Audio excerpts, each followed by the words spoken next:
Hello guys, nagisa na ako ng sibuyas bawang. At sinunod ko na rin ilagay ang pork buto-buto. Yan, ilagay ko lang lahat.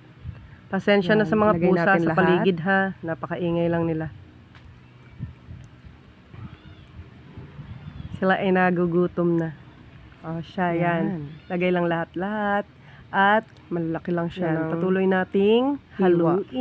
Yan, haluin na rin natin. Yan. Ang sarap niya. Lalo pag tuyo ang iyong pagkakaluto. Siyempre palalambutan pa yan.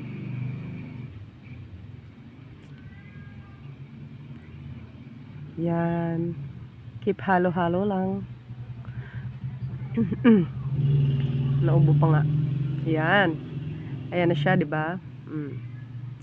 Kita naman. O yan. 'Di ba? Nilagyan